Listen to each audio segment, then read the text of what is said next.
Africa's history. It describes how the greed for power and profit plummeted an entire continent into chaos and violence. This is the journey back into the history of slavery. Our documentary series starts March 9th on DW.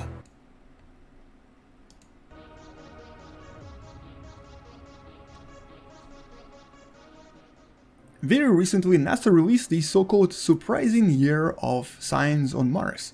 This was essentially a combination of all of the data collected by the InSight mission, some of which was actually a lot more surprising than we thought.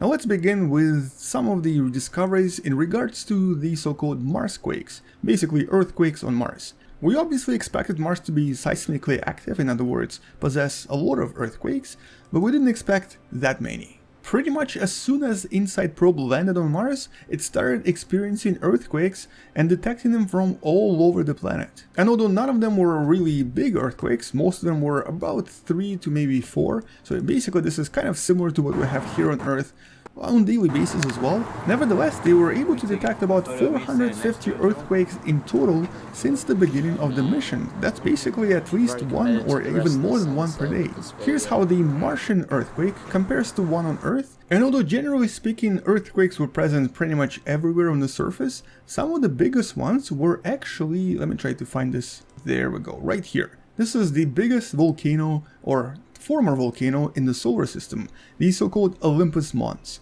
Now here, this is a huge structure. Its height is basically 22 kilometers, and that's 3 times the size of the tallest mountain here on Earth. And because of the sheer mass of this object, it generates a lot of pressure on the actual planet. And all of this pressure then generates earthquakes, and some of the biggest ones were actually inside these fractures right here that you see on this beautiful picture. These are actually called Cerberus fossa, and all of the biggest events happen in this region, very close to the biggest volcano.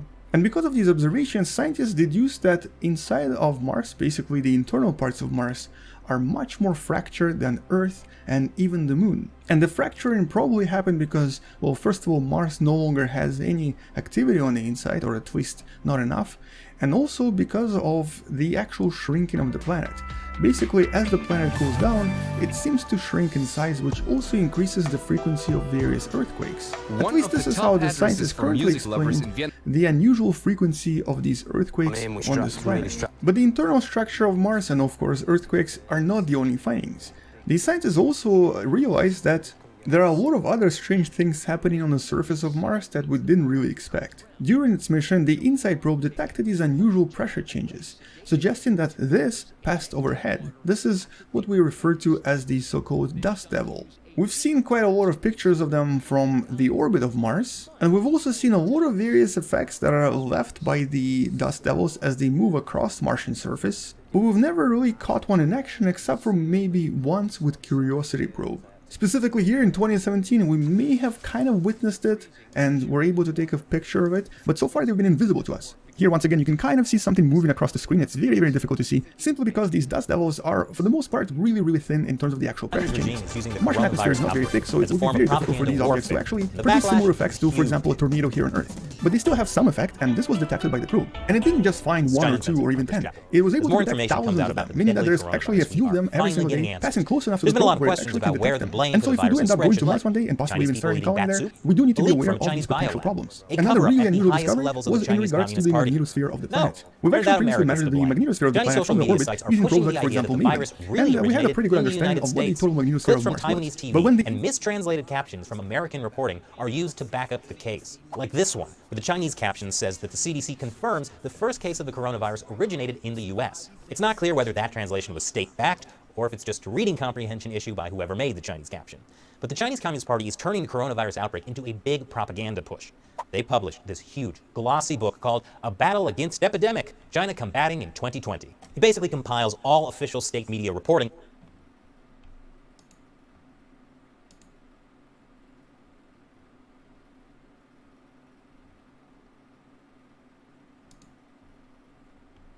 coronavirus outbreak as a form of Taiwanese TV and mistranslated captions from American reporting are used to back up the case. Like this one, where the Chinese caption says that the CDC confirms the first case of the coronavirus originated in the US. It's not clear whether that translation was state-backed or if it's just a reading comprehension issue by whoever made the Chinese caption. But the Chinese Communist Party is turning the coronavirus outbreak into a big propaganda push.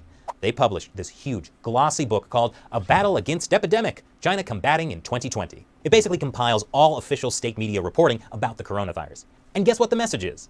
The Chinese Communist Party, despite all evidence to the contrary, and despite the broad undercurrent of popular anger on Chinese social media, has faced the epidemic with great wisdom and effectiveness from the start. I get it. We all believe we're the hero of our own story, even if we're an authoritarian dictatorship that routinely kills our own citizens.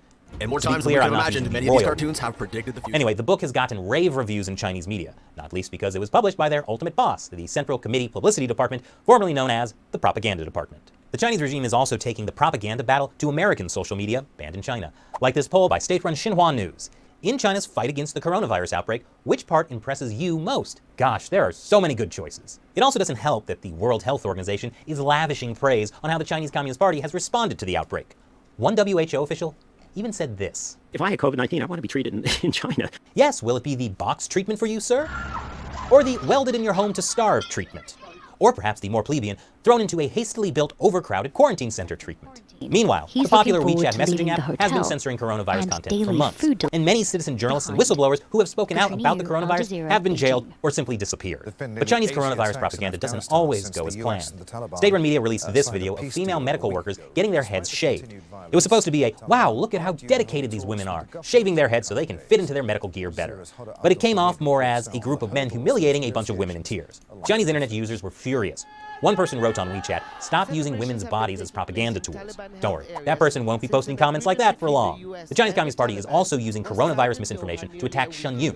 Shenyun is a New York-based performing arts company. According to its website, its mission is to revive traditional Chinese culture through the arts. It was also started by Falun Gong practitioners. So, the Chinese Communist Party really hates Shenyun. But since it's based in the US, they can't touch it. So they've started spreading rumors that the dancers are infected with the coronavirus, even though Shenyun performers are the least likely Chinese people to be infected because they're literally banned from traveling to China. The Communist Party's propaganda got so bad that in one American city where Shenyun was performing, the health department had to step in and be like, guys, the dancers are not infected. The Salt Lake County Health Department made it clear that Shenyun is based in NYC, not China. This kind of propaganda attack isn't just happening in the US. In South Korea, where the coronavirus outbreak is really severe, a theater manager received a phone call from a TV reporter who said that the Chinese consulate had told the reporter that Shenyun performers were from Wuhan. That's where the coronavirus outbreak began. But all of the Communist Party's attempts to spread propaganda and lies about the coronavirus are only damaging its reputation, abroad and even inside China. What the party calls rumors are now being taken as truths. Rumor is just a prophecy far ahead of our times, says a quote widely shared online in China in recent weeks. Taiwan is also accusing the Chinese regime of spreading disinformation, calling it cyber war. This week, Taiwan's government reported an increase in fake online reports about the coronavirus on the island and blamed China's internet army for being behind the misinformation. I mean, just because there's an outbreak of a deadly disease doesn't mean you have to stop being petty. So what do you think about how the Chinese regime has turned the coronavirus outbreak into propaganda war? Tell me in the comments below. Take a moment to subscribe to China Uncensored if you haven't already, and even if you have, because many viewers are telling me YouTube has been unsubscribing them with no notification. And as always, support this show on the crowdfunding website Patreon. YouTube demonetizes most of these episodes and would have run us out of business if it weren't for the support of what I call the China Uncensored 50-cent army, the fans who support us on Patreon. As a thank you to them, I answer their questions at the end of some of my episodes. Today's question comes from William Aberholt. The WHO's name for the coronavirus, COVID-19, the group feels it's now in a position of strength. Mullah Jalaluddin Shinwari says it has also evolved since the day he was Attorney General of the Taliban government in the 1990s. The Taliban is definitely the winner, but before we ruled alone. That has changed. The Taliban wants to have a government that will include all ethnicities, but there are red lines. One is the withdrawal of all foreign troops and their advisors. The implementation of Islamic law is also a red line, because we paid a heavy price. But whether the country is called Islamic Emirates or not is open to negotiation. The government wants the Taliban to disarm after agreeing on a ceasefire, but attacks are likely to continue just as they did during negotiations with the US, leaving Afghans paying the price once again. Abdul Hamid, Al Jazeera, Kabul. There are reports of attacks by ISIL fighters in northern Iraq as the group takes advantage of an uncertain security situation. In January, Iraq's parliament called for foreign troops to be expelled after Iranian General Qasem Soleimani was killed in a US airstrike in Baghdad. Al Jazeera's Simona Faultin has met people in the north who've been left to defend themselves. Overlooking the Tigris River, Iraq's Makhul Mountains seem peaceful, at least on first glance. But the crevices and caves up above have become a refuge for ISIL fighters, and the villages below the target for their campaign of terror.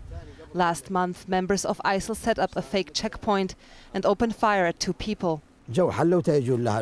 When they were returning home from work, ISIL ambushed and they attacked them. One of them was badly hurt and the other suffered light injuries. Now villagers stay up at night to keep watch. They say it's the only way to protect themselves. There is no army, no police. They are only on the main road. This land is open all the way to Syria, so anyone who wants to come can come. Until late last year, the US-led coalition and their Iraqi partners conducted regular air raids in this area, forcing ISIL into hiding. But since tensions between the US and Iran escalated on Iraqi soil earlier this year, those operations have largely stopped, and ISIL has taken advantage. It's areas like these, honeycombed with riverbeds and surrounded by mountains, that offer ideal terrain for ISIL to operate in.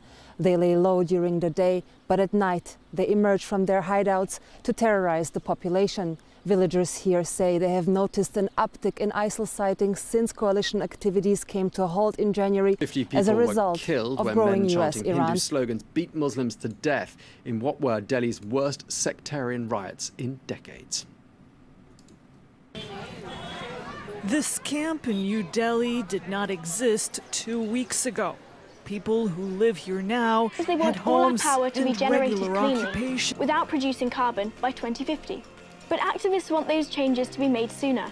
And they say these strikes are the only way they have of telling people. We live in a democracy, but we can't vote. This is our only way of getting our voice across. What would you say to people who think that striking off school for climate change isn't worth it? The fact is no matter how much you learn, when the seas are rising, you can't wave a degree at the melting ice caps and hope they'll fix themselves. There's no doubt that thousands of kids striking for climate change all over the world have made people think. It's not certain yet that governments are doing enough. But one thing is for certain, all of these activists will not stop until they get their demands met. How about this for a dizzying record?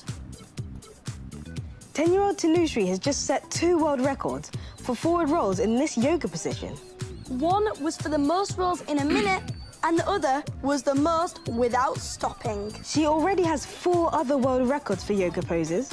You need a lot of training to do that safely. I feel a bit sick just watching. Check out what this little girl found on her first ever time, metal detecting. Oh, what is that? It's a 3,000-year-old Bronze Age axe, and she found it within seconds. She was going metal detecting with her grandpa.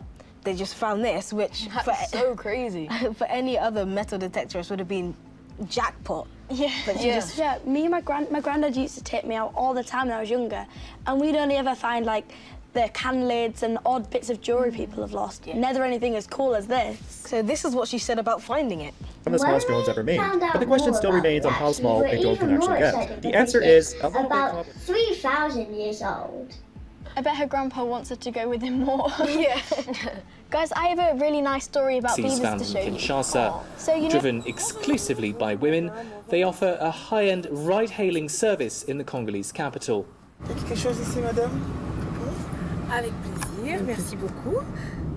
Most clients are also women. Christelle says